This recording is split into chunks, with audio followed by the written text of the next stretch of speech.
We've just learned that Captain Quark will be presenting the grand prize at the Intergalactic Hoverboard Championship, which will be held here over the next few days.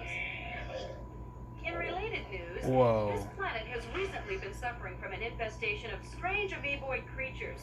The city's administration has assured this reporter that every step has been taken to eradicate these nuisances. Darling Ranch, Channel 2 News. Did you see that? Yes, I hope that poor woman is all right. She's fine. I think. I was talking about the hoverboard races. Of course you were, Ratchet.